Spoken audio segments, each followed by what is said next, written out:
අම්මේ අපුතේ මේ ගොරක ටිකක් හම්බුණා මේ සාමාන්‍යයෙන් මේ අපි ගොරක ගන්න ඇඹුල් තියලා හදන්න. සාමාන්‍යයෙන් මේ ගොරක හදන මේ ඇඹුල් තියලා හදද්දී ඒ ගොරක එක තම්බනවා. ඇයි අපි එහෙම තම්බන්නේ? තම්බන්නේ පුතේ මේක අඹරන්න මෙලෙක් වීම සඳහා. මෙලෙක් කරගන්න තමයි මේ තම්බන්නේ. මේ තම්බන්න ඕන පුතේ මේව අතින් කඩන්නේ නැහැ සයිස් එකට. ඊගාට පුතේ මේ ගොරක පාවිච්චියට ගන්නකොට පුතේ මේ චුට්ටක් ඒ ඇඹුල් තම්බලා අරගෙන චුට්ටක් කටේ තියලා ඒකේ ඇඹුල් රස ප්‍රමාණය ඇඹුල වැඩිද අඩුද කියලා ප්‍රමාණය අනුව අපි පාවිච්චියට ගන්න.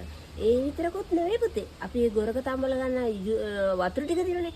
ඒ වතුර ටිකත් ඇඹුල් තෙල් කිරීම සඳහා මාළු ඇඹුල් තෙල් එක හදන්න අර දියර වශයෙන් ඒක පාවිච්චි කරන්න ඕන. පාවිච්චි කරනවා. අපි චුට්ටක් අයිත් කියමුකෝ අර ගොරක එක සුද්ධ කරන විදිය ගැන. තම්බන්න ඉස්සෙල්ලා. ඔව්. පුතේ මේ ගොරක වේලනකොට පුතේ හීන් වැලි කෑලි අර වැලි එකතු වෙනවා මේකට. ඒ නිසා අපිට අර ගොඩාක් පැයක් විතර පෙඟෙන්න තිබුවට පස්සේ තමයි පුතේ අර වැලි කොටස් අර වතුරට එකතු බුරුල් වෙන්නේ. ඊට පස්සේ අතගාලා හේදුවට පස්සේ තමයි වැලි ඉවත් වෙන්නේ. ඒක නිසා අපි අර පෙඟෙන්න තියලා හොඳට අතුල්ලලා අර වැලි ඉවත් කළා තමයි වතුර දාලා තම්බන්නේ.